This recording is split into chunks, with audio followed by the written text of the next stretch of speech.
देखिए देखो हम लोगों ने लास्ट टाइम पे हमने इंटरपर्सनल कम्युनिकेशन स्टार्ट कर दिया था, ठीक है, जिसमें हम लोगों ने उससे काफ़ी बातें सीखी थी। ठीक है, कि आपका इंटरपर्सनल कम्युनिकेशन कितने प्रकार का होता है, कैसे कैसे हमें कम्युनिकेशन करना है, इन सब चीज़ों में। और लास्ट में हम लोगों ने शायद पढ़ा था कि हमारा जो अगर हम प्रेषक के पास मतलब यानी कि प्राप्तकर्ता के पास जो हमारा रिसीवर होता है वहाँ तक अगर हमें किसी संदेश को भेजना है तो वो किन किन माध्यम से गुजरेगा, ठीक है ना। हमें उसको कैसे इनकोडिंग करना है, किसके माध्यम से चलेगा, कैसे डिकोडिंग करना है। डिकोडिंग करने का काम किसका होता है बताओ, किसका काम होगा? डिकोडिंग कौन करेगा? रिसीवर। भाई जो प्राप्त करेगा वही तो डिकोड करेगा, तभी तो समझेगा। और समझने के बाद अगर उसे समझ में आएगा तो फीडबैक देगा, और नहीं समझ में आएगा तो भाई क्या होगा? नॉइस के क्षेत्र में चला जाएगा, मतलब एक प्रकार का शोर। ठीक है, तो हम लोगों ने लास्ट में पढ़ा था फीडबैक। ठीक है, कि फीडबैक देना बहुत जरूरी है। क्यों? क्योंकि अगर उस एक कुशल संप्रेषण होगा तो वो फीडबैक देगा ही देगा। कि मगर अगर हमने आपको कोई बात बताई है, ठीक है, और आपको अगर वो बात समझ में आई है, और अगर हम आपसे पूछते हैं कि भाई कैसे लगा, क्या कुछ समझ में आया, तो आप कहोगे हाँ या नहीं, तो वो चीज़ें समझ में आई। क्लियर इसी बात में? तो नेक्स्ट में हम लोगों ने हेडिंग डाल के रखी थी फीडबैक, यही ना? क्लियर ना? और फीडबैक में हम लोगों ने लिखा था कि यह क्या था? हाँ, कि यह ज्ञात करना कि संदेश उसे पूर्ण रूप से या सही रूप से प्राप्त हुआ है या नहीं हुआ। ये किस पे डिपेंड करेगा? उस श्रोता द्वारा दिए गए फीडबैक पर। ठीक है ना, कि अगर वो श्रोता यानी कि जो वो रिसीवर है वो अच्छे से हमें फीडबैक देता है, या उसकी जो चीज़ें हैं उससे पता चल पाता है कि हमें क्या है, कि पता चल रहा है कि उसे सही रूप से उसे प्राप्त हो पा रहा है या नहीं हो पा रहा है। बात समझ में आई ना? तो इसके आगे थोड़ा सा और लिख लो, नेक्स्ट पे एक हेडिंग डालो, लिखा फीडबैक। फीडबैक तो लिखा पॉइंट बाय पॉइंट लिख लो, है हेडिंग मत डालो, पॉइंट बाय पॉइंट। फीडबैक के क्या क्या प्रारूप हो सकते हैं। नेक्स्ट में लिखो फर्स्ट पॉइंट में, संदेश के विपरीत संचारित। संदेश के विपरीत संचारित मतलब क्या है कि जो फीडबैक होता है हमारे मैसेज के हमेशा कैसे होता है? अपोजिट। सीधी सी बात है, मान लीजिए यहाँ पे हम या एक आपका सेंडर है। सेंडर मतलब क्या है? जो संचार भेज रहा है। अब ये भेज रहा है किसके पास? इधर यहाँ पे कौन होगा? रिसीवर। अगर हम बात करें तो किसके पास भेजेगा? रिसीवर। ये मैसेज जा रहा है, क्या जा रहा है? मैसेज, संदेश, सूचना, कुछ भी जा रहा है, ये क्या है? इस सेंडर से कहाँ जा रहा है? रिसीवर। और जो फीडबैक होगा वो जस्ट कैसा होगा? अपोजिट। क्लियर बात ना? अपोजिट होगा, होगा नहीं होगा?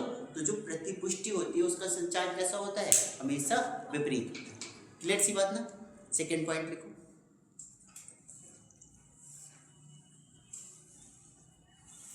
नेक्स्ट, संदेश की प्रभावशीलता का पता चलता है। संदेश की प्रभावशीलता का पता चलता है। ठीक है, अब संदेश की प्रभावशीलता मतलब क्या है? हमने आपको एक मैसेज दिया, एक सूचना दी, एक कुछ भी दिया, जब रिसीवर क्या है वो फीडबैक देगा तब हमें पता चलेगा वो कितना प्रभावशाली संदेश था। ठीक है, अगर अच्छे से दोगे तो अच्छे से समझ में आएगा, ठीक है, और अच्छे से नहीं दोगे तो वो कैसा होगा? हमेशा डाउट पे रहेगा। बात समझ में आई? वो हम आप लोगों का फेस देख के या हम आपके फीडबैक को जान के पता कर पाएंगे कि हमारे द्वारा दिया गया संदेश प्रभावपूर्ण था या नहीं। क्लियर सी बात ना? नेक्स्ट पॉइंट पे लिखो, देखिए पारंपरिक पावती पत्र से लेकर, पारंपरिक पावती पत्र से लेकर हाँ बोलना, पारंपरिक पावती पत्र से लेकर हाँ बोलना, या सहमति या असहमति, सहमति असहमति के लिए सर हिलाना तक शामिल है।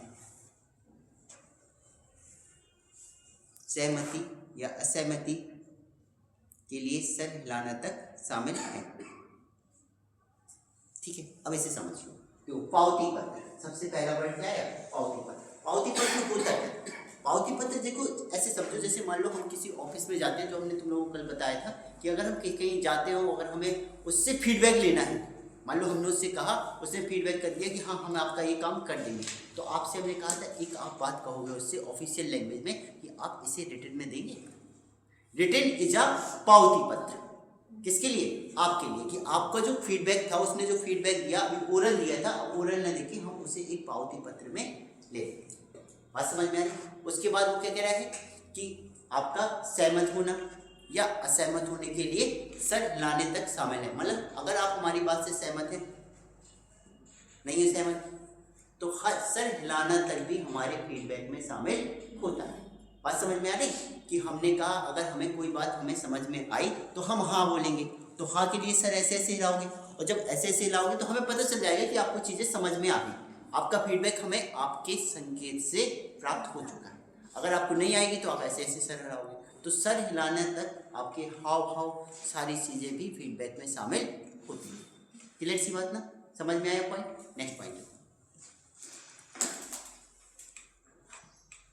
फीडबैक देखो बहुत जरूरी है, सीधी सी बात है। अगर मान लो सपोज हम आपसे कोई बात कर रहे हैं या कोई संदेश आपको देना चाहते हैं और आपको समझ में नहीं है, ठीक है, या आपने हमें कुछ एडवाइस दे दी कि सर ऐसा ऐसा ऐसा है, तो अगर मान लो सपोज ऐसे समझो कि एक प्रशासक मतलब शासक था, शासक मतलब मान लो कोई मंत्री वगैरह कहीं आपका भाषण दे रहा है, अब भाषण देते देते उसे ऐसा ज्ञात हुआ कि मैंने कहीं पे ये गलती कर दी, ठीक है, जिससे जनता थोड़ा सा जनता का फीडबैक मुझे चेहरा देख के पता चला कि ये चीजें इन्हें समझ में नहीं आई।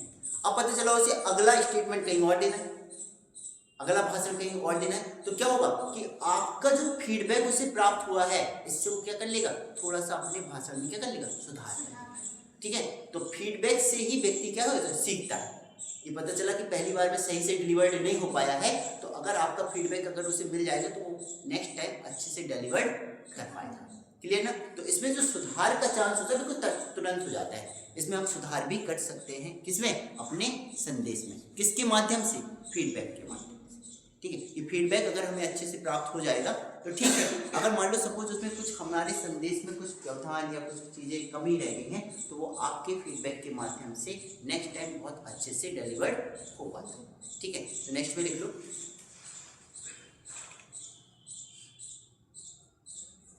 देखिए संदेश में कितना सुधार की आवश्यकता है, संदेश में कितने सुधार की आवश्यकता है,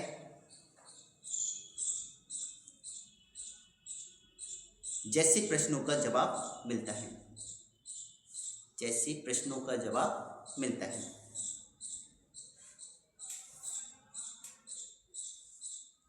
ठीक, और आपको पता है एक हम बहुत क्लियर तौर पे कल पढ़े थे, एक तरफा संप्रेषण, क्या इसमें फीडबैक प्राप्त होता है? नहीं। ठीक है, तो हमें पता है कि एक तरफा संप्रेषण में हम फीडबैक प्रदान नहीं कर सकते। देखो इस बात को भी देखिए, एक तरफा संप्रेषण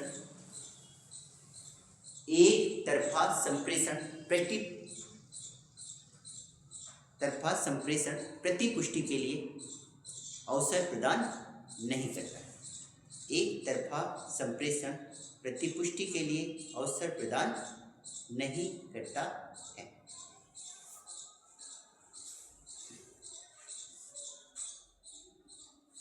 क्लियर? ये हमारा फीडबैक हो गया। क्लियर ना? तो फीडबैक आपको समझ में आ गया होगा कि इस फीडबैक हमें तभी प्राप्त होता है जब श्रोता द्वारा हमारे द्वारा दिए गए संदेश को अच्छे से समझा जाए। ठीक है, तो फीडबैक क्या है, हमारी एक प्रकार की समझ ही होती है, और समझ के बाद हम उस पर जो अपना वो देते हैं, क्या कहते हैं उसे, सुझाव देते हैं, वही हमारा क्या है, फीडबैक।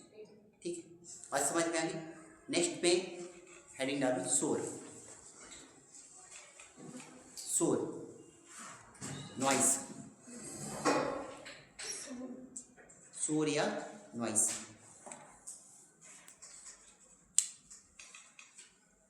शोर या नॉइस, इसमें देखो इसके प्रकार, शोर देखो भौतिक होता है, भौतिक शोर। नेक्स्ट शारीरिक शोर।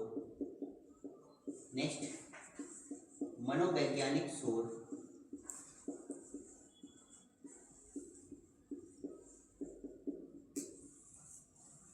मनोवैज्ञानिक शोर।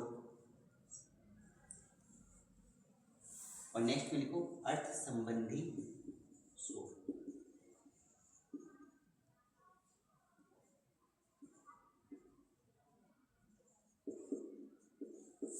अर्थ संबंधी शोर।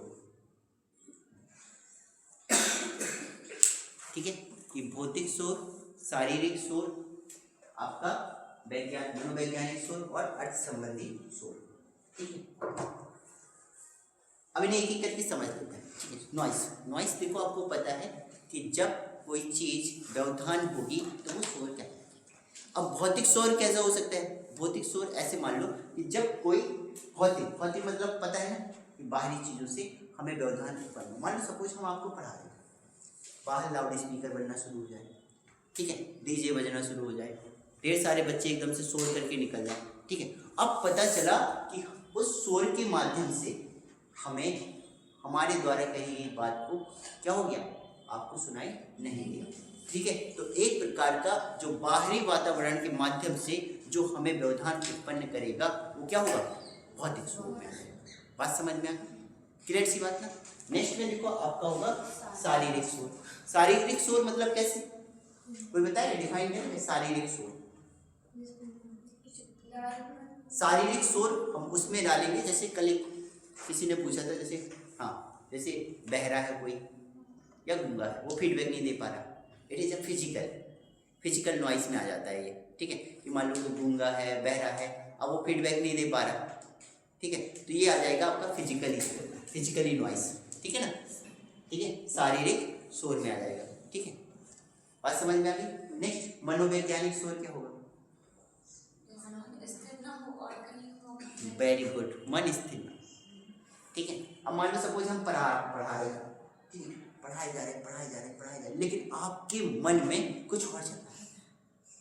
ठीक है, अब कुछ और चल रहा है, जैसे तुम लोगों ने पता है प्रेजेंट बॉडी एब्सेंट माइंड, सुना है ना? ठीक है, कि पता चला कि हम यहाँ पढ़ाया जा रहे हैं, लेकिन तुम्हारे मन में कुछ और चल रहा है। अब वो कुछ और क्या हो सकता है? मान लो सपोज तो सुबह डांट खा गए घर वालों से, तो फिर तुम्हारे माइंड में चल रहा, अगर हमने ऐसा ना किया होता तो हमें डांट ना मिलती। अब ये प्रश्न तुम्हारे मन में अंदर उठता रहेगा, प्रश्न का जवाब भी स्वयं से देते रहोगे, उठता रहेगा स्वयं। पता चला हम अब यहाँ पे कहानी सुना रहे हैं, पढ़ा रहे हैं, तुम्हें कुछ सुनाई नहीं दिया, हमने कहा हाँ बताओ हैं, एकदम से तुम्हारे मुझे निकलना कह रहे सर।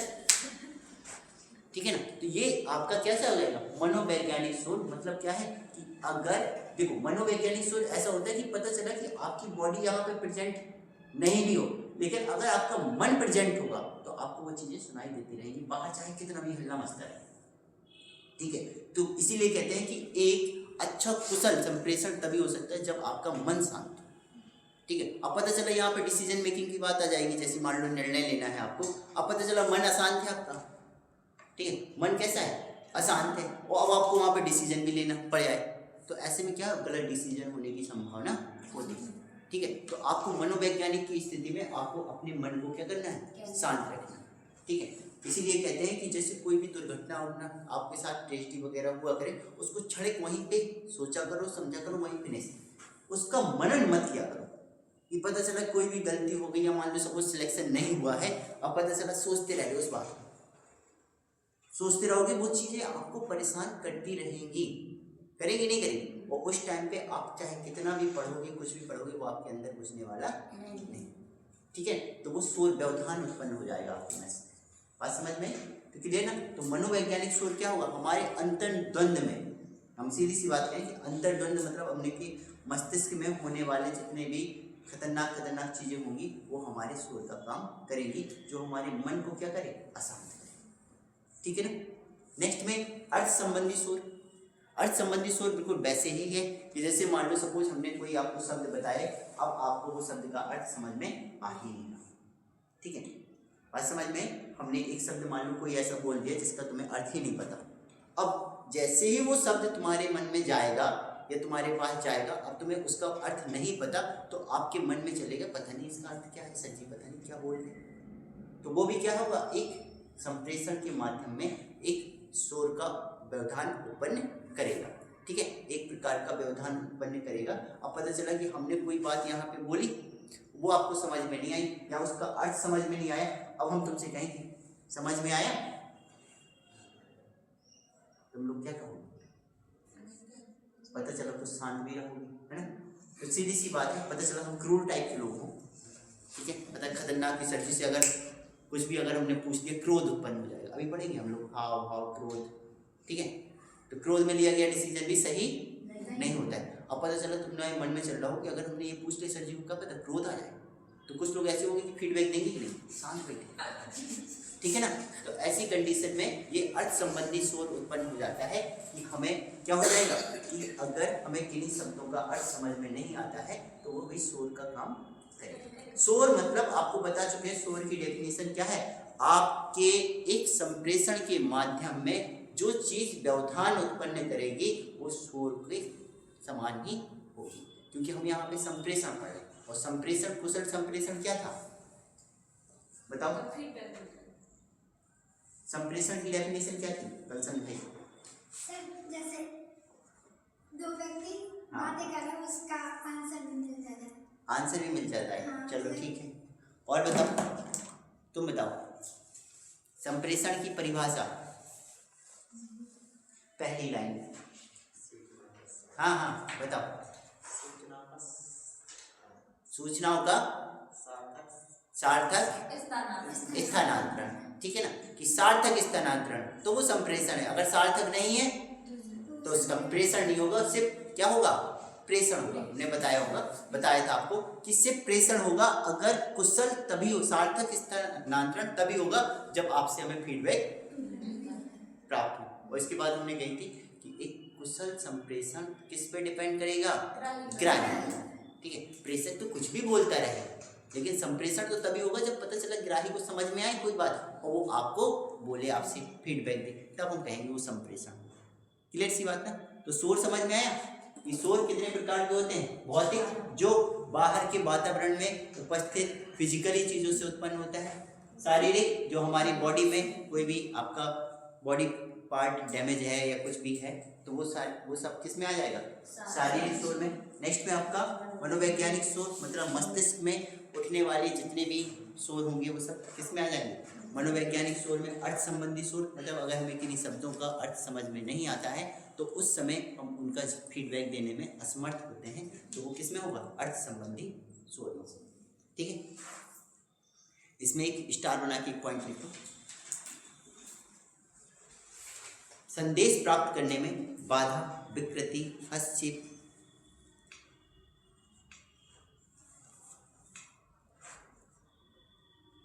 संदेश प्राप्त करने में बाधा, विकृति, हस्तक्षेप,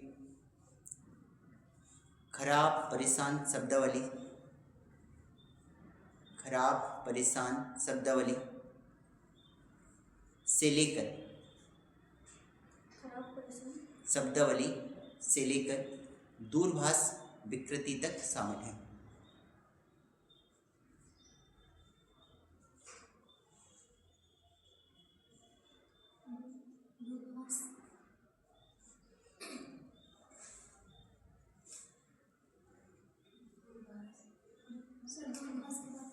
दूरभाष विकृति तक शामिल है।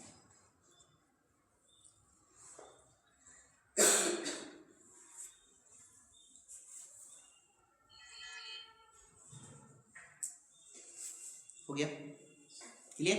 नेक्स्ट हेडिंग डालो, संप्रेषण की प्रमुख कार्य। संप्रेषण की प्रमुख कार्य।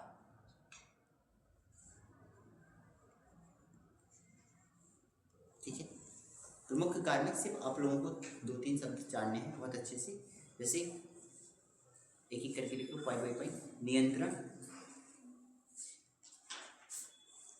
संप्रेषण की प्रमुख कार्य नंबर 1 लिखो, नियंत्रण।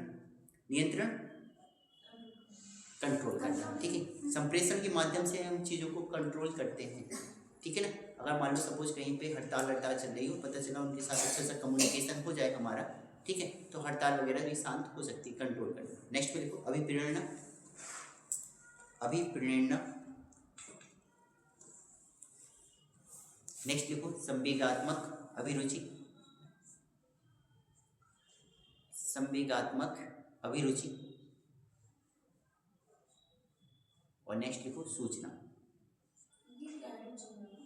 संवेगात्मक अभिरुचि मतलब आपके संवेग, संवेग के अकॉर्डिंग। संवेग मतलब संवेग समझते हो? किसी चीज में संवेग क्या होते हैं? आपके मन में उठने वाले ढेर सारे संवेग होते हैं। पता चला आप दुखी हैं, खुश हैं, ये सब संवेग ही तो हैं, ठीक है। तो उसी के अकॉर्डिंग भी हमें क्या होता है, फीडबैक या सॉरी संप्रेषण करना, ठीक है। तो क्या है संवेगात्मक अभिरुचि, और अगला कार्य होता है आपका संप्रेषण का सूचना पहुंचाना, ठीक है। तो सूचना लिख लो, सूचना, ठीक है। तो ये संप्रेषण के कार्य है कि हम कम्युनिकेशन के माध्यम से नियंत्रण भी कर सकते हैं, अभिप्रेरणा भी कर सकते हैं, किसी की संवेगों के साथ भी संप्रेषण कर सकते हैं। एंड लास्ट में अगर हमें आपको कोई सूचना पहुंचानी है वो भी आपके संप्रेषण के माध्यम से आपके पास पहुंचती रहेगी, ठीक है ना। नेक्स्ट हेडिंग डालो, संप्रेषण के प्रकार। संप्रेषण के प्रकार।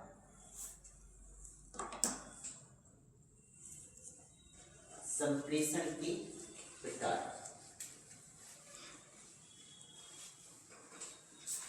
ठीक है। संप्रेषण कितने प्रकार का होता है?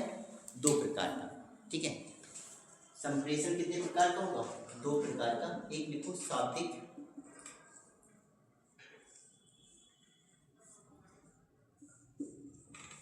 और दूसरा अशाब्दिक।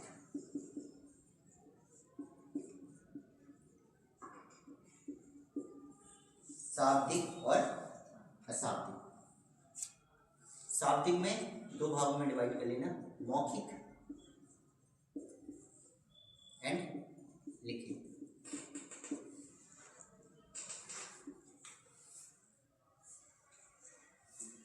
मौखिक एंड लिखित, ठीक है। यानी कि संप्रेषण कितने प्रकार का होगा? 2 प्रकार का, एक शाब्दिक होगा और एक अशाब्दिक होगा। शाब्दिक में हम लोग पढ़ेंगे मौखिक संप्रेषण और लिखित संप्रेषण। अशाब्दिक संप्रेषण क्या होता है इसे यही समझ लेते हैं, ठीक है। अशाब्दिक संप्रेषण क्या होता है, कोई बताओ? बिना बॉडी लैंग्वेज, हाव भाव, संकेत, ठीक है, ये सब क्या हो जाएंगे? अशाब्दिक। Very good. तो लिख लो इसमें एक लाइन यही लिख लो इसी के नीचे, संकेतों द्वारा किया गया संप्रेषण। संकेतों द्वारा किया गया संप्रेषण। संकेतों द्वारा किया गया संप्रेषण, ठीक है।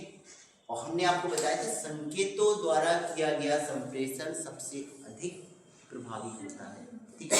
लिख दो, उसी के आगे स्टार बना के लिख दो, सर्वाधिक प्रभावी संप्रेषण। सर्वाधिक प्रभावी संप्रेषण,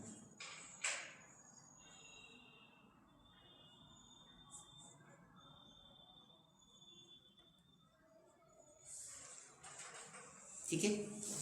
बात समझ में आ गई? ये होगा हमारा अशाब्दिक। इसको फिर से डिटेल से पढ़ेंगे। तो सबसे पहले हेडिंग डालो मौखिक संप्रेषण। मौखिक संप्रेषण, ओरल कम्युनिकेशन। ओरल कम्युनिकेशन,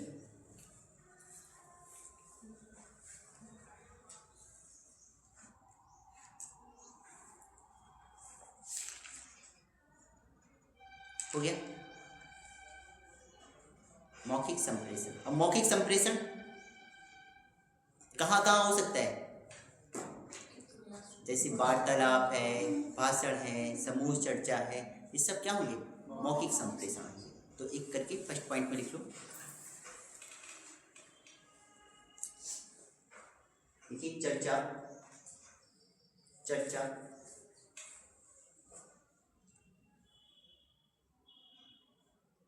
समूह, समूह चर्चा, चर्चा, समूह चर्चा, वार्तालाप,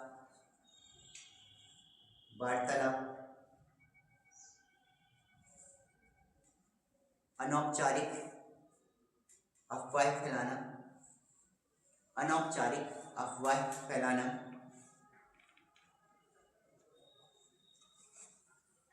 अंगूरी लता संप्रेषण, अंगूरी लता संप्रेषण, सेम लैंग्वेज मिलेगी इसलिए ऐसे वर्ड लिख पा रहे थे हमको। अंगूरी लता संप्रेषण पूछा जाएगा, अंगूरी लता संप्रेषण किस प्रकार का संप्रेषण है, कैसे है, मौखिक। ठीक है, अब इसे समझ लेते हैं। देखो सीधी सी बात है, ओरल कम्युनिकेशन में होता क्या है कि पता चला हम चर्चा करते हैं, वार्तालाप करते हैं, सीधी सी बात है हमने एक बात आपको बताई, आपने उस बात को किसी दूसरे को बताई, दूसरे ने थोड़ा सा मिर्च मसाला लगाया, फिर आपको बताई, आपने थोड़ा सा और मिर्च मसाला लगाया, फिर तीसरे को बताई। ठीक है ना, तो ऐसी कंडीशन में ये क्या होगा, एक अफवाह फैलाने जैसा काम भी करेगा कि पता चला कि आपको बताया कुछ था, सुना कुछ था, आपके पास जब सीधी सी बात है कि कहीं और पहुंचेगा तो उसमें ढेर सारा मॉडिफिकेशन हो चुका होगा, इसलिए बोलते हैं इसे अंगूरी लता। ठीक है, ये पता चला टेढ़ी मेढ़ी करके आपने दूसरे के पास पहुंचा दी अपने मतलब को सिद्ध करते हुए। ठीक है, कि किसी ने कहा कि सर जी आप फिर ऐसे कह रहे थे, आपने कहा अरे सर जी ऐसे नहीं, ऐसे कह रहे थे, तुमने सेंस नहीं समझा थोड़ा सा, फिर थोड़ा सा और शब्द उसमें जोड़ दिए। ठीक है ना, तो ऐसी कंडीशन में क्या होता है कि ये जो कम्युनिकेशन होता है, जो मौखिक कम्युनिकेशन होता है, तीव्र गति से भी होता है। ठीक है, होता है कि नहीं, तीव्र गति से होने वाला कम्युनिकेशन सबसे खतरनाक होता है। ठीक है, पता चला कि हम आपसे कोई बात बताएं, वो कहते हैं भाई इस बात को गुप्त रखना, किसी को बताना नहीं है। 1 घंटे के अंदर पूरे कॉलेज में वो बात फैली होगी। क्यों? क्योंकि सर जी ने कहा था बताना नहीं। ठीक है, तुम कैसे कहोगे, तुम दूसरे से कहोगे, सर जी पता है ऐसा कह रहे थे, तुम भी किसी से ना बताना, वो तीसरे से कहेगा, तुम्हें बताए दे रहे, तुम अपने मित्र हो, ठीक है ना, तुम, लेकिन तुम किसी और से ना बताना, और उसका भी तो कोई खास मित्र होगा, नहीं होगा। तो बस धीरे धीरे ऐसे करके, मान लो सपोज एक व्यक्ति से कहा था, धीरे धीरे पूरे गांव में, शहर में और फिर देश में फैल जाएगी वो बात खतरनाक तरीके से। ठीक है ना, तो नेक्स्ट सेकंड पॉइंट लिख लो इस पे, देखिए तेज गति से विस्तार, तेज गति से विस्तार और तीव्र प्रतिपुष्टि,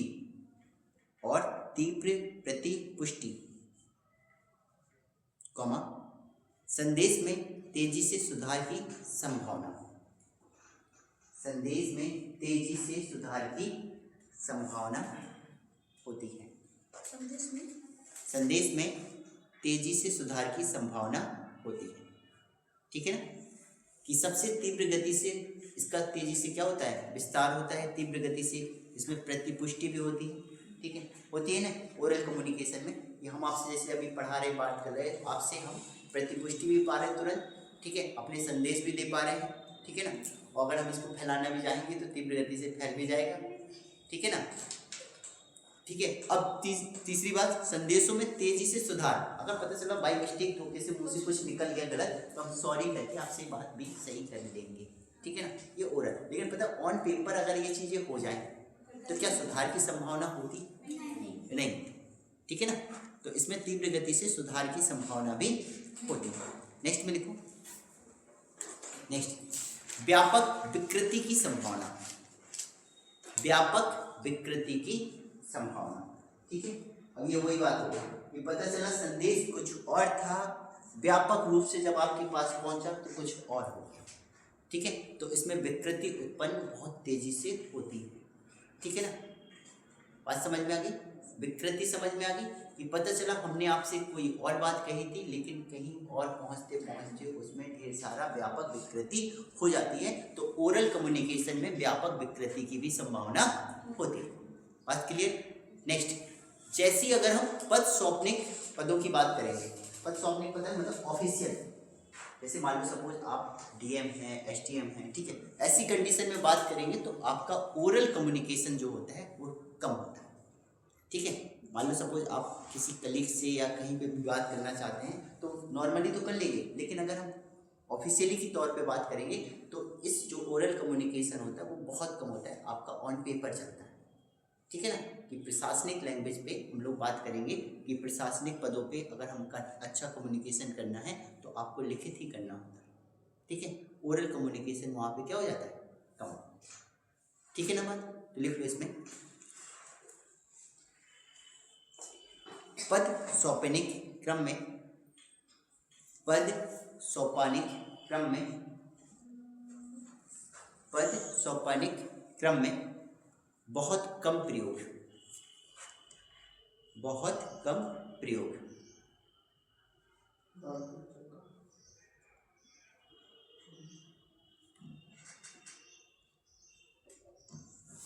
ठीक है, बात समझ में आ गई?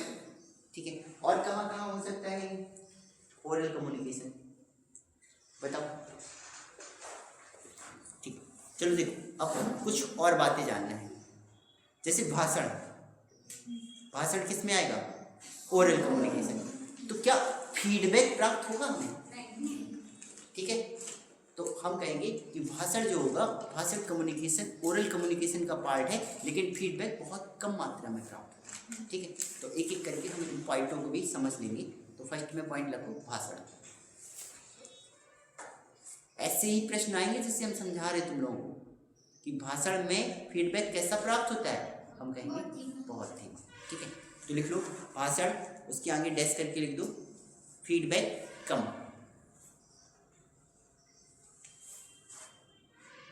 नेक्स्ट सेकंड लिखो कॉन्फ्रेंस, कॉन्फ्रेंस। ठीक है, अब कॉन्फ्रेंस में हम लोग लिखेंगे, लिख लो सामान्य विचार अर्जित करने के लिए, सामान्य विचार अर्जित करने के लिए।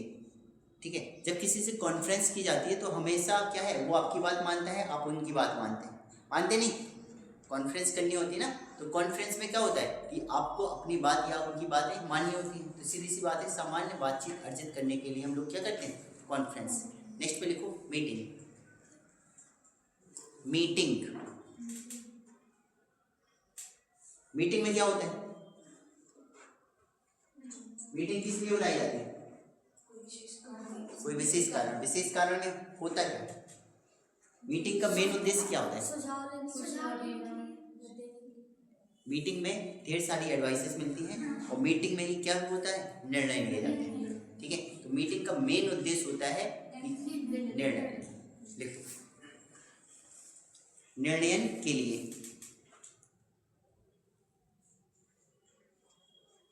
नेक्स्ट ओरल कम्युनिकेशन में आएगा आपका सेमिनार, सेमिनार।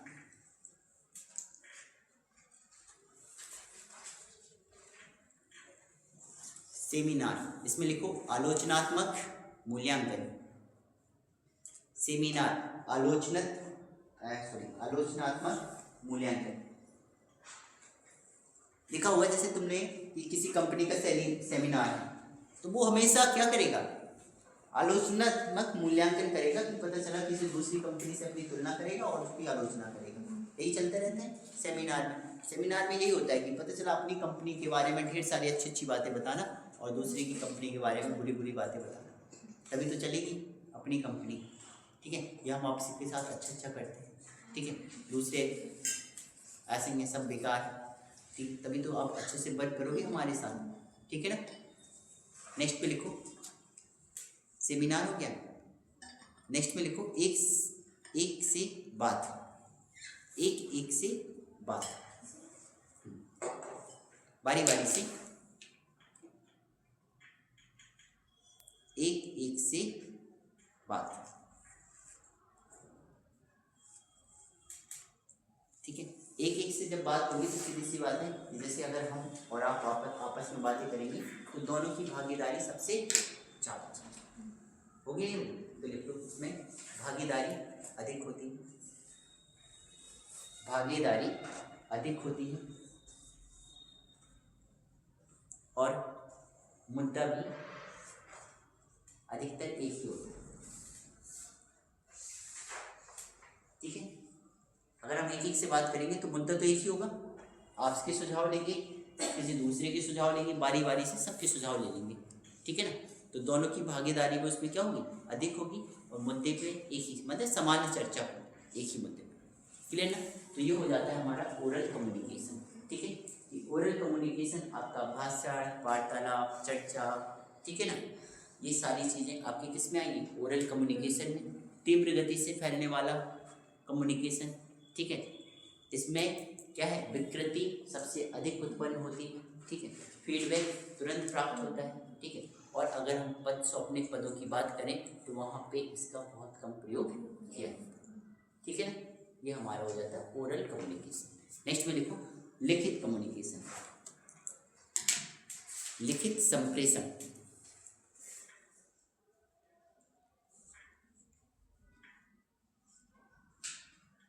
लिखित संप्रेषण, ठीक है। अब लिखित संप्रेषण कैसा है, ठीक है, तो लिखित संप्रेषण एक एक करके पॉइंट बाय पॉइंट समझते जाएंगे, ठीक है ना। तो सबसे पहले लिखो लिखित संप्रेषण में प्रतिपत्र, प्रतिपत्र ऑफिशियल लैंग्वेज है ये। प्रतिपत्र का मतलब पत्र, लेटर, ठीक है।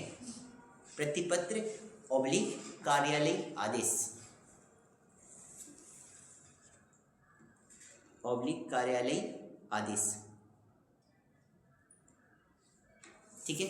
अब कार्यालय आदेश मतलब क्या है कि जैसे मान लो सपोज आप कहीं के अधिकारी, ठीक है। अब कार्यालय आदेश में मतलब आपका एक कार्यालय भी होगा। कार्यालय में हम कह सकते हैं जो अधीनस्थ कर्मी होते हैं, कनिष्ठ क्लर्क वगैरह, उनको क्या दिया जाता है, एक आदेश दिया जाता है, ठीक है। आदेश के माध्यम से यानी प्रतिपत्र के माध्यम से क्या है, सबको काम करने का आदेश दे दिया जाता है, वो भी लिखित रूप में कि आपको ऐसे ऐसे काम करना है, ठीक है ना। और अगर हम कहें इसका अत्यधिक प्रयोग करें तो ये हानिकारक भी हो जाता है, ठीक है। तो अत्यधिक प्रयोग हानिकारक है, और ठीक है, और अधीनस्थों को हम क्या करेंगे, आदेश देंगे। तो लिख लो इसमें एक लाइन लिख लो, अधीनस्थों को, अधीनस्थों को निर्देश, अधीनस्थों को निर्देश, और सेकेंड पॉइंट लिख लो इसमें अत्यधिक प्रयोग हानिकारक, अत्यधिक प्रयोग हानिकारक, ठीक है। ये हो गया हमारा क्या है, प्रतिपत्र के बारे में। मतलब ऑफिशियल तौर पे हम एक अगर ऑफिस में देखें तो अगर कोई आदेश जारी होता है तो ऐसी कंडीशन में अगर हम कार्यालय आदेश की बात कर रहे हैं तो वो अपने सारे कर्मचारियों को एक काम करने के लिए लिखित रूप में बात कर रहा है, ठीक है। तो इसको हम क्या करेंगे, प्रतिपत्र कम्युनिकेशन या लिखित कम्युनिकेशन का पार्ट हो, ठीक है। दूसरा लिखो नोटिस, नोटिस। अब नोटिस जारी करते हैं ना, तो नोटिस भी कैसा होता है, लिखित रूप में होता है। अगर मान लो हम तुमने इससे ओरल कह दें कि कल से सब लोग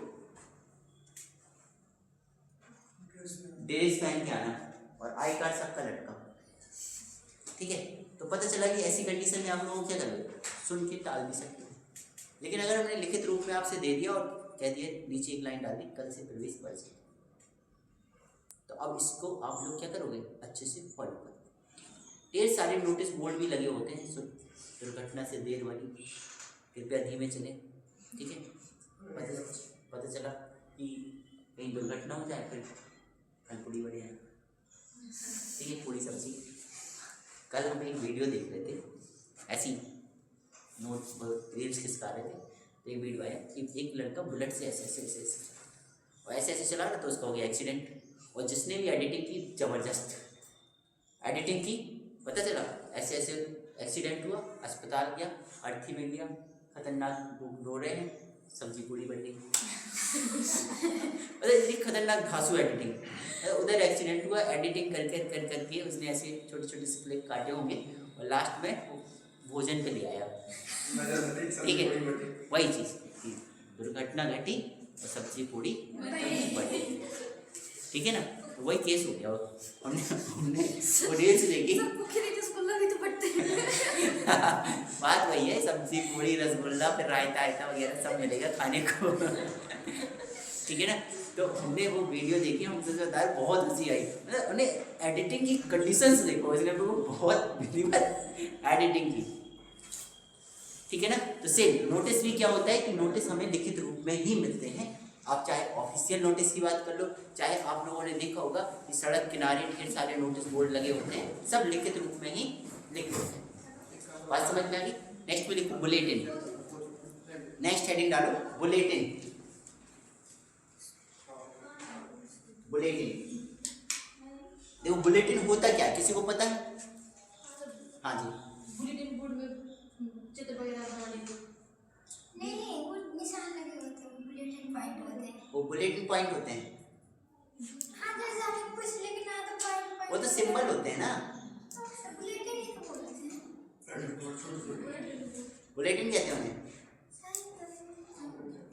बुलेटिन देखो वो होती है कि अगर हम कहें किसी, सीधी सी बात है, पीएसयू सुना होगा तुम लोगों ने, सुना है पीएसयू? पीएसयू नहीं सुना। जैसे कोई बहुत बड़ी कंपनी होती है ना, तो वो अपनी एक बुलेटिन जारी करती है, ठीक है। बुलेटिन जस्ट लाइक अपनी योग्यताएं या अपनी उपलब्धियां गिनाने के लिए एक जारी प्रतिपत्र होता है, जिसे हम लोग बोलते हैं बुलेटिन, ठीक है। तो इसमें लिख लो एक लाइन, ठीक है। देखिए उपलब्धियां गिनाने में बड़ी बड़ी कंपनियों का पीएसयू, बड़ी बड़ी कंपनियां या ऑब्लिक पीएसयू,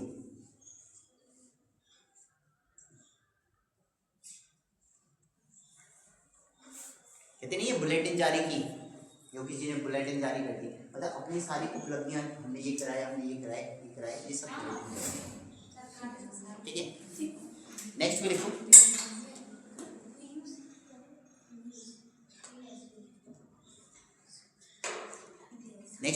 संगठनात्मक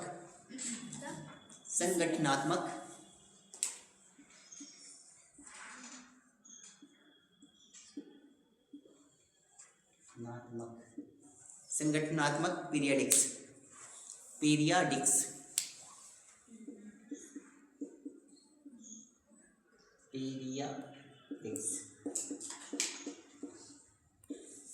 संगठनात्मक पीरियडिक्स, ठीक है। इसमें लिख लो,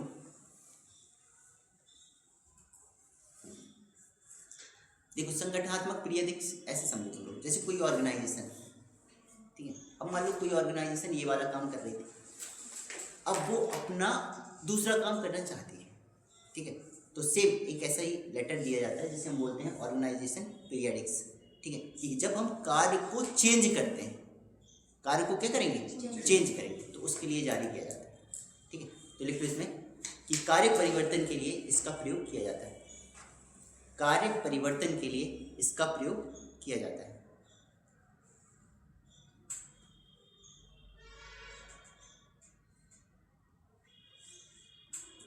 ठीक है।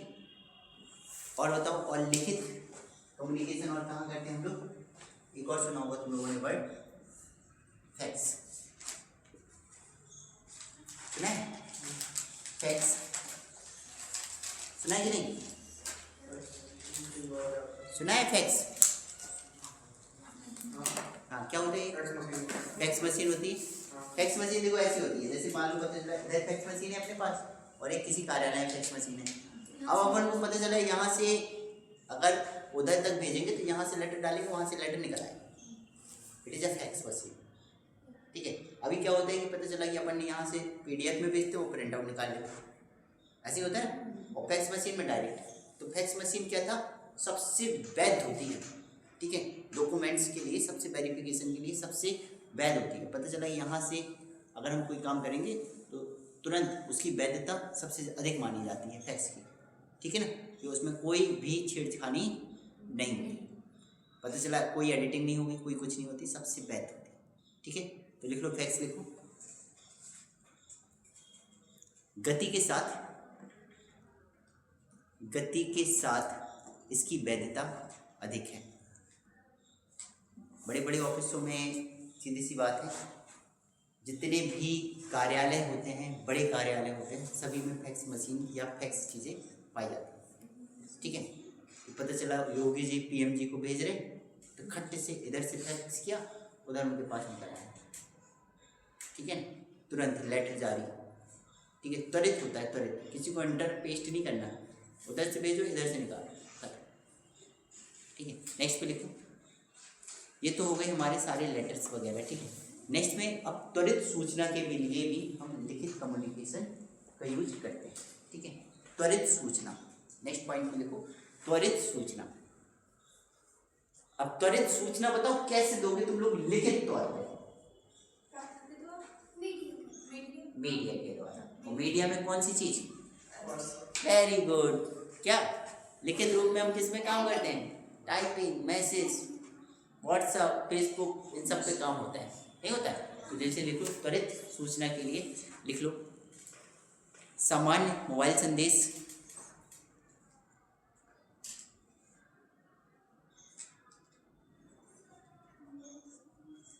सामान्य मोबाइल संदेश, ठीक है। क्वेश्चन लिख लो व्हाट्सअप, फेसबुक, etc आदि। अनौपचारिक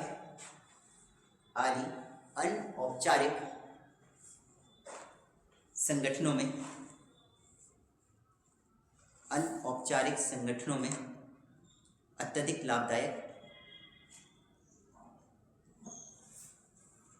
ठीक है। किंतु अत्यधिक लाभदायक, किंतु औपचारिक संगठनों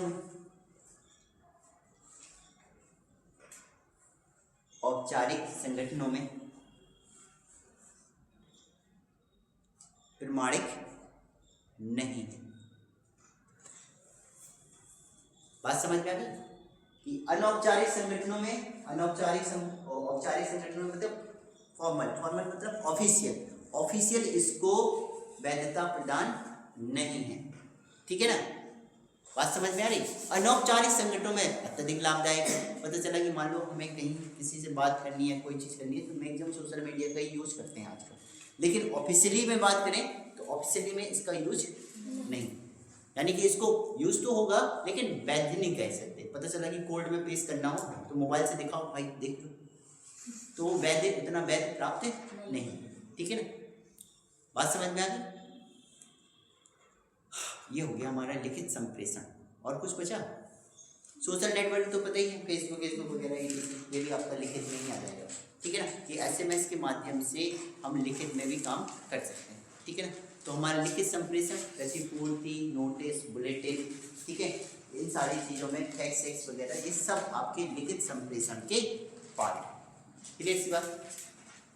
नेक्स्ट में फिर से डालो अशाब्दिक संप्रेषण, मेन हेडिंग।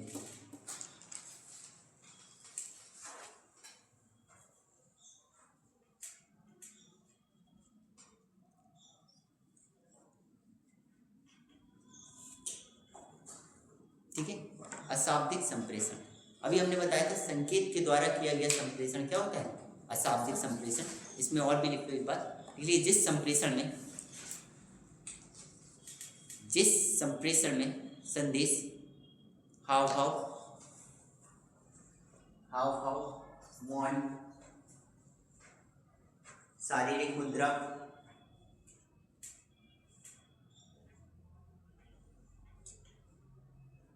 चेहरे की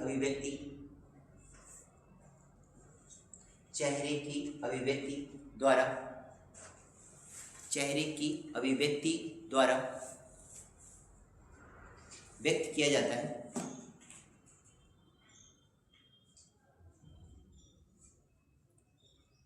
नॉन वर्बल कम्युनिकेशन कहलाता है। नॉन वर्बल कम्युनिकेशन अशाब्दिक संप्रेषण कहलाता है।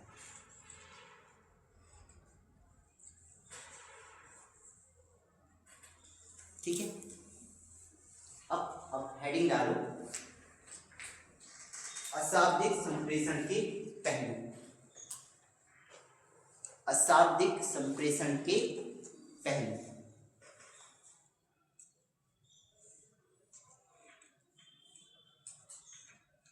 अशाब्दिक संप्रेषण के पहलू, ठीक है।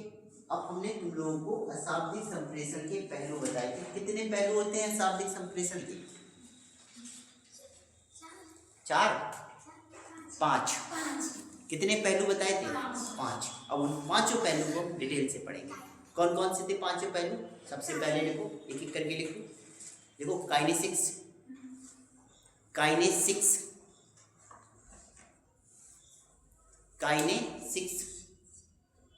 प्रॉक्सिमिक्स,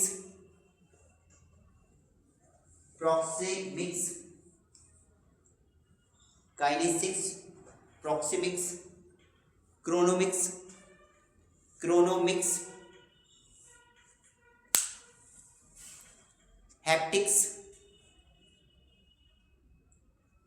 हैप्टिक्स,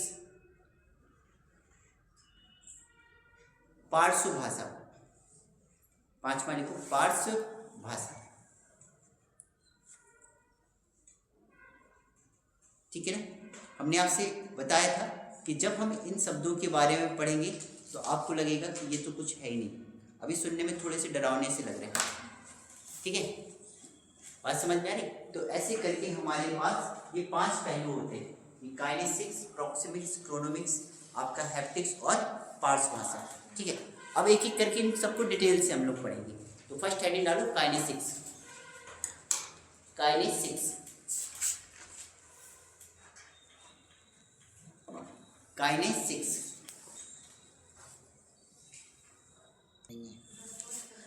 हो गया, देखा काइनेसिक्स। तो काइनेसिक्स को लिख लो, क्वेश्चन में लिखो body language. Kinesics is a body language, ये language of body, body language ही आपकी क्या है, काइनेसिक्स। और अगर हम इसे बोले तो काय भाषा भी बोलते हैं, काय भाषा, काय भाषा, बॉडी लैंग्वेज। ठीक है ना, कि आप लोगों की बॉडी लैंग्वेज मतलब आपका जो शरीर के हाव भाव हैं, ठीक है, वो कैसे हैं, ये भी एक लैंग्वेज उत्पन्न करती है, नहीं करती? पता चला, हंस रहे हो, समझ में आएगा, कुछ अच्छा लग रहा है।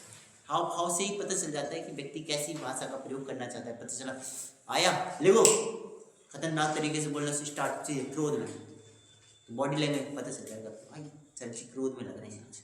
ठीक है, मुस्कुराते हुए आएंगे, अरे बड़े प्रसन्न है, क्या बात है।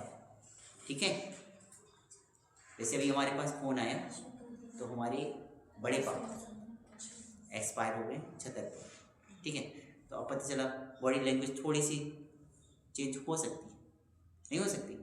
हो सकती है। ठीक है, लेकिन हम लोग बुढ़े आदमी हैं, चले गए, अच्छी बात है। ठीक है, समय पे चले जाना चाहिए बुढ़े आदमियों को। ठीक है, ज़्यादा समय तक परेशान नहीं करना चाहिए लोगों को। सही कह रहे हैं? ठीक है। लिखो इसमें फर्स्ट पॉइंट लिखो,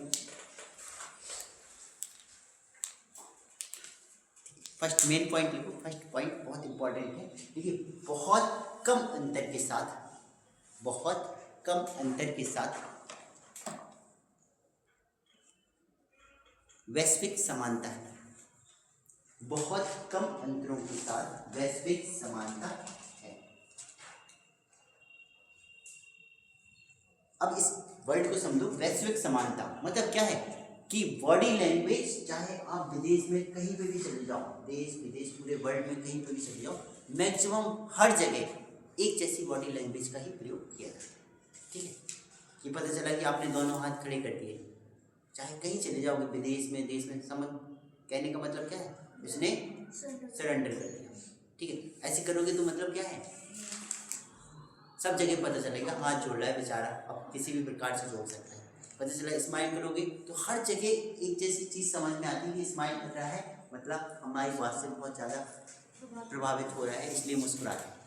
ठीक है, बात समझ में आई ना? तो बॉडी लैंग्वेज हर एक जगह वैश्विक समानता सब जगह एक जैसी ही होती है, बहुत ही कम अंतर देखने को मिलेगा कि पता चला यहाँ कुछ और है, अगली जगह कुछ और।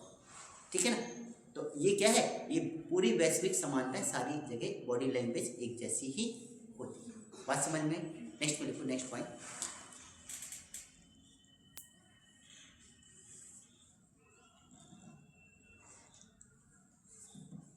नेक्स्ट में लिखो, संचारकर्ता द्वारा दिखाई गई शारीरिक स्थिति, संचारकर्ता द्वारा दिखाई गई शारीरिक स्थिति, कॉमा शारीरिक मुद्रा, शारीरिक स्थिति, शारीरिक मुद्रा, हाव भाव, अन्य शारीरिक गतिविधियां, अन्य शारीरिक गतिविधियां इसका हिस्सा है, अन्य शारीरिक गतिविधियां इसका हिस्सा है।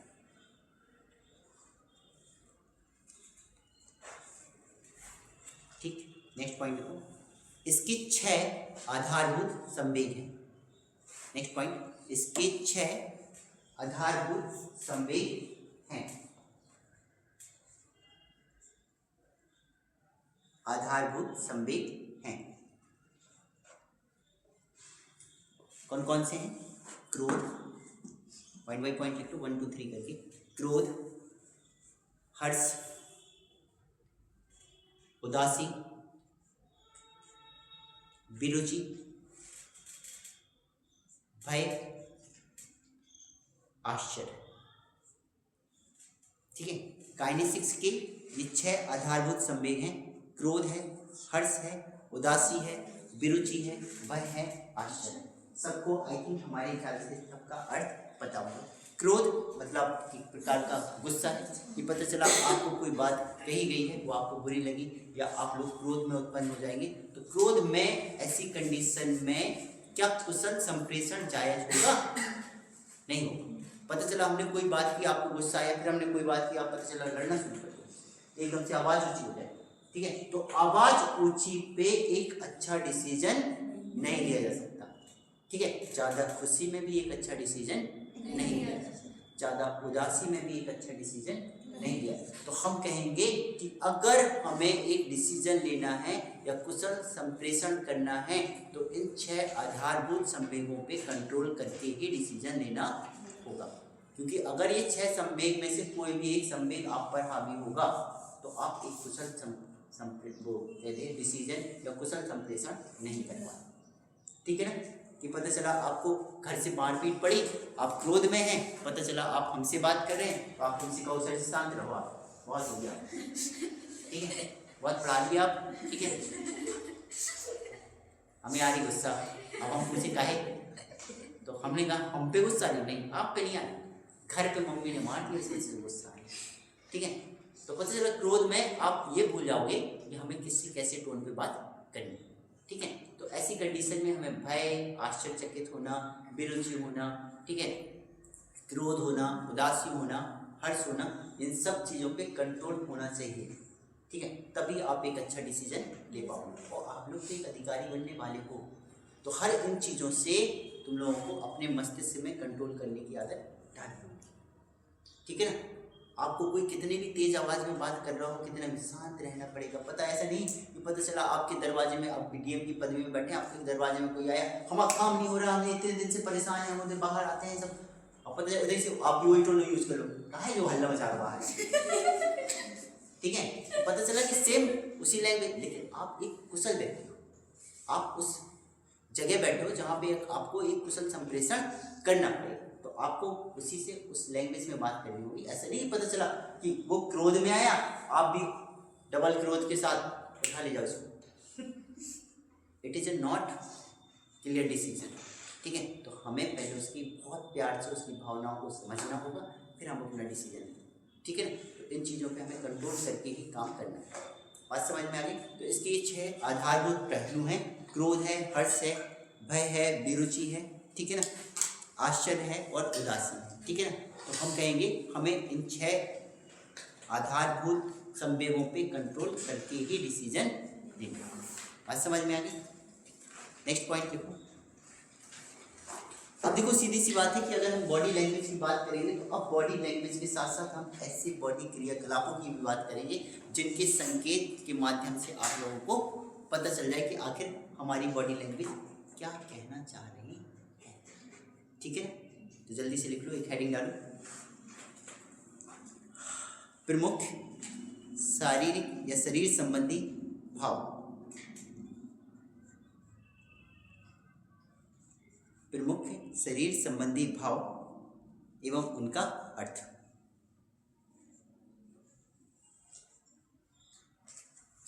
ठीक है, कि जैसे अगर हमारी बात करें कि बॉडी लैंग्वेज में जो बॉडी गेस्चर है, ठीक है, जो उनको गैस करके समझना और उनकी मीनिंग क्या है। ठीक है, तो एक एक करके हम लोग समझते रहेंगे। ठीक है, कि मान लो सपोज कोई व्यक्ति आया है हमारे पास और ऐसे ऐसे कर रहा है, बड़ी सी पल के उठा रहा है ऐसे एकदम बड़ी, तो ठीक है, मतलब कहना क्या चाहते हो। ठीक है, तो हमें देखना पड़ेगा कि आखिर वो हमसे क्या करना है। पता चला कि आप हमसे कम्युनिकेशन कर रहे हैं, बातें कर रहे हैं, वैसे एकदम बड़ी बड़ी आँखें और बड़ी और बड़ी, एकदम लाल हो गए टमाटर की तरह। ठीक है, आँखें के साथ मतलब बड़ी बड़ी आँखें दिखाई जा रहा है, तो मतलब क्या होगा इसका, वो बहुत गुस्से में, क्रोध में। ठीक है, आपसे ठीक है, तो ऐसे करके हमें देखना पड़ेगा। तो एक एक करके पॉइंट में देखेंगे हैं। तो देखो फर्स्ट में देखो पलक उठाना, पलक उठाना। और देखो पलक हम दो केस में उठाते हैं, एक तो अगर हमें गुस्सा आए तब, और दूसरा पता चला हम आपसे कोई बात बता रहे हो आपको समझ में नहीं आ रही हो, ऐसे करो ठीक है, सीधी सी बात, आप एकदम ऐसे कर रहे हो, पता नहीं क्या कह रहे हैं, ठीक है। तो बात समझ में कि एक तो हमें क्या है गुस्से में आएगा और दूसरा क्या होगा अविश्वास, ठीक है, अविश्वास होना। तो लिखो जल्दी से, गुस्सा होना, गुस्सा या अविश्वास, गुस्सा या अविश्वास, ठीक है। नेक्स्ट, नाक रगड़ना, नाक रगड़ना। बताओ भाई, अब मान लो सपोज हम आपसे कम्युनिकेशन करें, आप थोड़ी थोड़ी देर में, अब जुखाम के केस में नहीं हम रगड़ेंगे ठीक है ना, ऐसा नहीं पता चला कि जुखाम है आप, तो चलो एक चलो कह सकते हैं कि एक अभी की बात है, लेकिन पता चला कि थोड़ी थोड़ी देर में, ठीक है। इसे लिखो उलझन, उलझन, अनकंफर्टेबल, ठीक है। नेक्स्ट लिखो ताली बजाना। बताओ भाई ताली कब बजाते हो?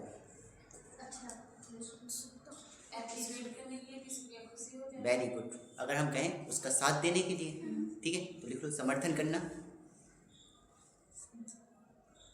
अब जब उसका समर्थन करोगे तो उसका हौसला भी बढ़ेगा, नहीं बढ़ेगा? तो समर्थन करना तथा हौसला बढ़ाना,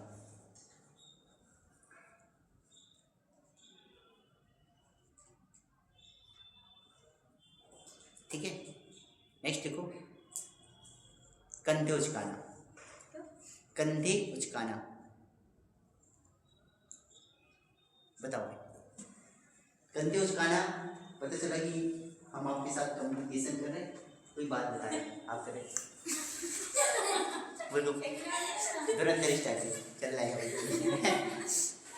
कंधे उचकाना मतलब एक्टिंग करना नहीं आएगा यहाँ पे, एक्टिंग करने वाला तो केस ही नहीं है, इग्नोर ऐसे कंधे नहीं। अभी देखो कम्युनिकेशन का पार्ट है, इग्नोर नहीं करेंगे हम, इग्नोर करेंगे तो फिर कम्युनिकेशन कैसा, आप तो निकल लिए इग्नोर करके।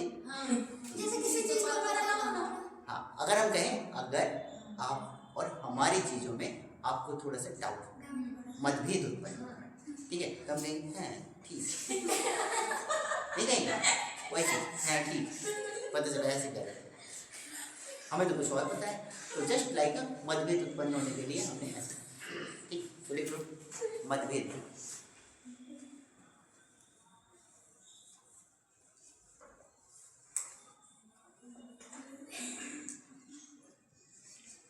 नेक्स्ट लिखो आंख मारना, आंख मारना।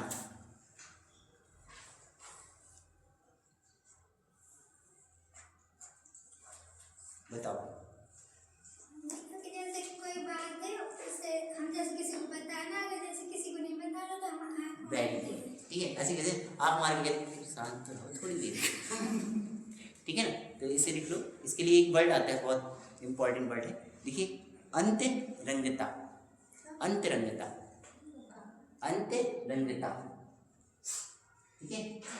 ये आपका ऑफिशियल वर्ड है जो आपको एग्जाम में पैटर्न में मिल सकता है कि आंख मारना का अर्थ क्या हो सकता है, तो अंतरंगता, ठीक है। अंतरंगता को समझ के रखना है ऐसे आपको कि मतलब ऐसे कम्युनिकेशन कि मतलब चलो 3 लोगों के बीच में कम्युनिकेशन हो रहा है, मिनिमम 3 लोगों के बीच में, तो अगर जो तीसरा व्यक्ति है वो आपकी बात से क्या है परहेज कर रहा है थोड़ा सा, मतलब आप कर रहे हो बात, तो आपको पता है कि वो गलत बोल रहा है, ठीक है, तो आप उससे कहना चाह रहे हो ओके, आँख मार के थोड़ा रुको यार, खींचने तो उसकी टांगी खींचने तो कम से कम, ठीक है, अतरंगता, ठीक है,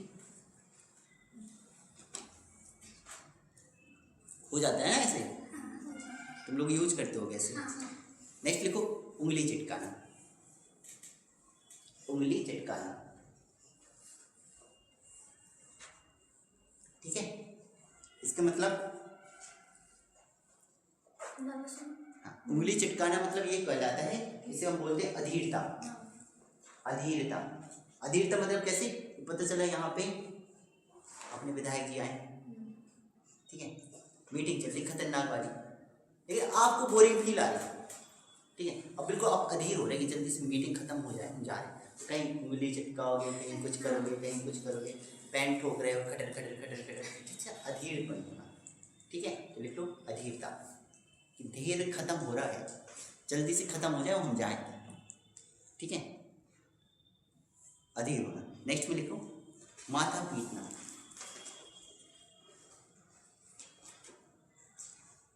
बताओ भाई, माथा कब पीटते हो तुम लोग? हैं? जब कोई काम करते करते बिगड़ जाता है, ठीक, हे राम का हो, है ना। और दूसरे केस में जैसे हमने तुमसे पूछ लिया, एक क्वेश्चन पूछते हैं, याद आ जा, याद नहीं आ रहा, ठीक है, जस्ट लाइक अ भूलना, ठीक है। तो याद करने के लिए कहते हैं ना मगज में देंगे, तो कहते नहीं है मगज इतना ही होता है हमारा दिमाग, कहीं कहते ठुक के, अरे याद नहीं आ रहा क्या बात है, कहाँ है। जस्ट लाइक अ माथा पीटना कहेंगे हम, क्या, भूलना। नेक्स्ट लिखो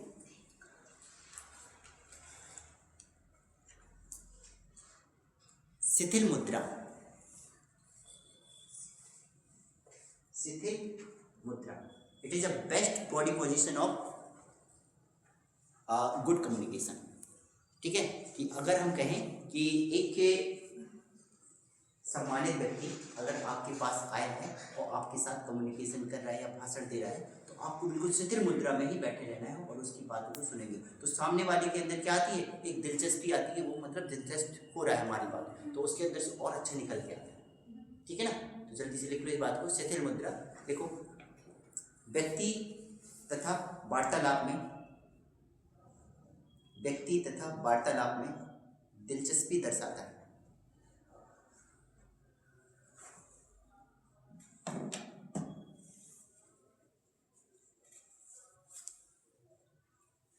नेक्स्ट लिखो बाहें आराम की मुद्रा में। बाहें आराम की मुद्रा में, बाहें आराम की मुद्रा में, नहीं नेक्स्ट, बाहें आराम की मुद्रा में, ठीक है। ये भी बिल्कुल सेम वैसे ही है, ठीक है, कि आराम की मुद्रा में आप अगर किसी को सुन रहे हैं या आप बैठ के कम्युनिकेशन कर रहे हैं, तो वो भी आपका क्या हो जाएगा, सेम उसी पोजीशन में आएगा। तो इसमें एक और वर्ड लिख लो निष्कपटता, उसी के आगे लिखना निष्कपटता तथा खुलेपन का प्रतीक एवं खुलेपन का प्रतीक। अगर आपकी बाहें आराम की मुद्रा में है तो इससे संदेश ये मिलता है कि आपके अंदर कोई कपट नहीं है, ठीक है, आप बहुत खुले मिजाज के हो, यानी कि खुलेपन का प्रतीक करके हमसे कम्युनिकेशन कर रहे हैं। सब खुलेपन की बात कर रहे हैं, खुलेपन का प्रतीक, प्रतीक। नेक्स्ट देखो आंखों के मध्य अच्छा संपर्क, आंखों के मध्य अच्छा संपर्क,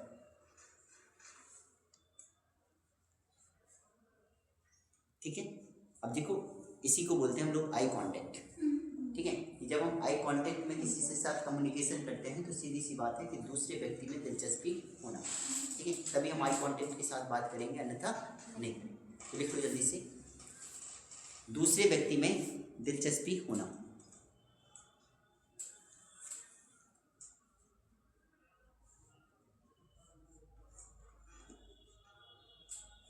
नेक्स्ट आंखें सुकोड़ना, आंखें सुकोड़ना,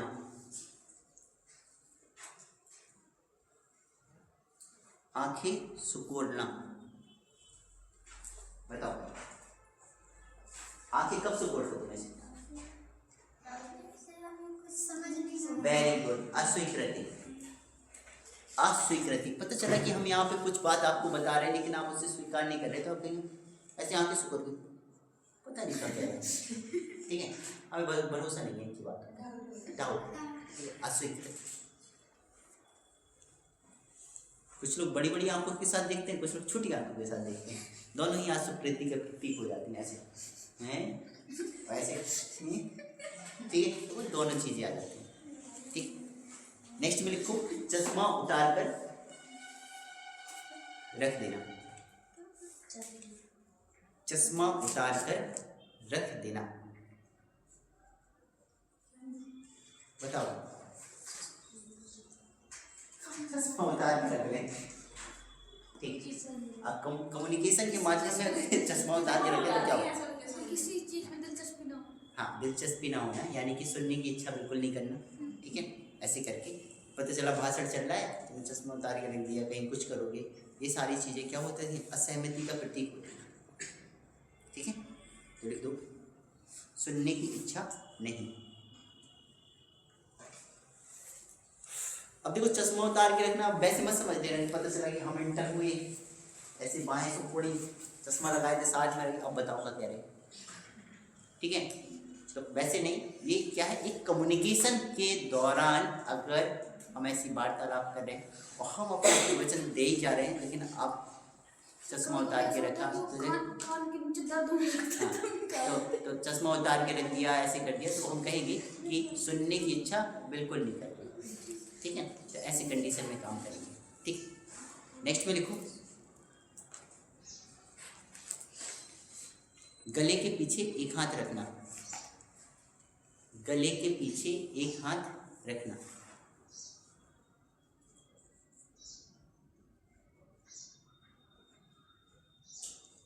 गले के पीछे एक हाथ रखना, ऐसा नहीं, ये थकान की बात नहीं, ये कम्युनिकेशन के पार्ट होता है। ऐसे ऐसे करे जा रहे, सीधी सी बात। देखो इसमें नेक्स्ट में असहमति का प्रतीक, ये जो जितने भी क्रियाकलाप होते हैं ना, ऐसे आंखों वाले, ठीक है ना, कंधे उचकाना, ठीक है, जिसमें तुम्हें लगे प्राउड फील हो रहा है, ऐसे कर रहे हो तुम, ठीक है, प्राउड सा फील, अपने अंदर प्राउड सा फील आ रहा है, तभी आएगा जब तुम उससे असहमत होगे, तब तुम्हें लगेगा हमें तो इससे ज़्यादा आता है, ठीक है ना, इसको तो कम ही आ रहा है, ठीक है ना, तभी हम कहेंगे कि असहमत है थोड़ा सा। ठीक है, पता चला वो अपनी डींगे हाँक रहा है, ठीक है, और हमें पता है उसके बारे में सारी बातें पता है कि वो कितना होशियार है, कितना नहीं। ठीक है, तब हम कह सकते हैं तीसरे के सामने से डींगे हाँक लो, बाकी तो हम समझ ही लेंगे तुम्हें। ठीक है, नेक्स्ट पे लिखो, सिर हिलाना, ये तो सबको पता होगा, सिर हिलाना।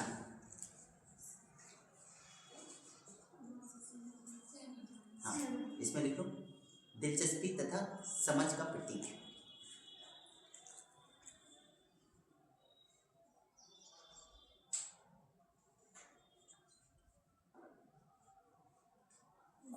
नेक्स्ट, आगे झुकना, वेरी गुड।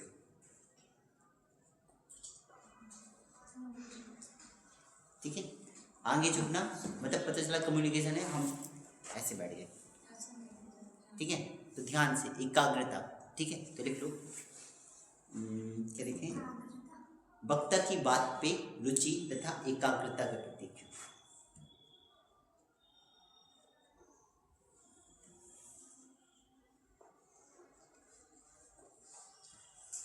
हो गया, नेक्स्ट, पीछे झुकना,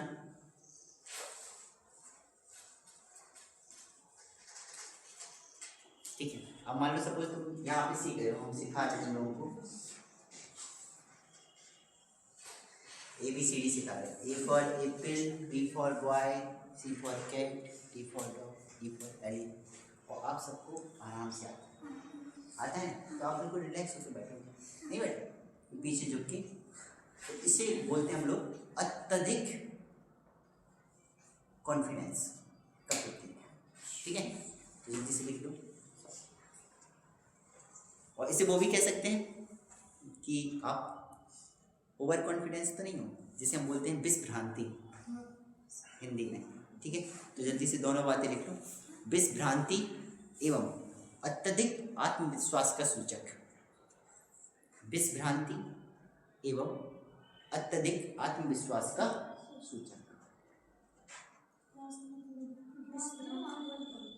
हाँ, विस्भ्रांति तथा अत्यधिक आत्मविश्वास का सूचक। नेक्स्ट देखो,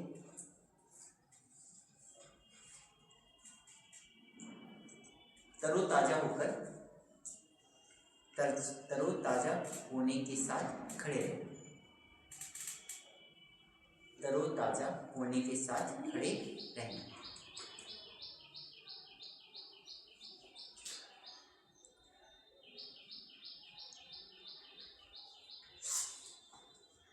ठीक है, ये तो सीधा सा पता है आत्मविश्वास कब होता है।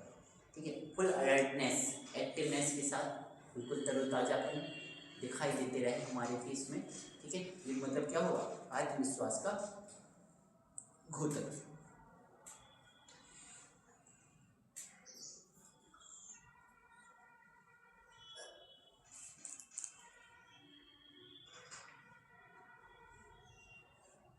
ठीक है, नेक्स्ट पे लिखो, छाती पर वाह में वाह फंसाना। ऐसे छाती पर वाह फंसाना। बताओ इसका क्या सेंस है। कुछ लोग कम्युनिकेशन कर रहे हैं, उनमें से एक व्यक्ति खड़ा ऐसे फंसाए हुए हाथ, खतरनाक डिबेट चल रही है और वो अपना ऐसे खड़ा है। बताओ किस चीज़ का घोतक हुआ ये। जैसे कुछ चीज पता होना फिर भी शांत होकर खड़े रहना। सीधी सी बात है, हम यहाँ पे कहेंगे बिल्कुल वो अपने आप को बचा के रखें, नहीं रखता है, वो शांति से वो खड़ा है, आराम से हाथ जोड़े, हमें नहीं पता कुछ। ठीक है, इससे लिख लो बचाव का घोतक। ये सीधा साधा सज्जन पुरुष बन जाता है उस क्षेत्र में, उस टाइम के दौरान, ये इसे कुछ नहीं पता। क्या बोला आपने? बचाव का घोतक या बचाव की मुद्रा लिख लो, बचाव की मुद्रा। मुझे सब पता है, बहुत कुछ होता है। पता सब होता है, लेकिन वो बचाव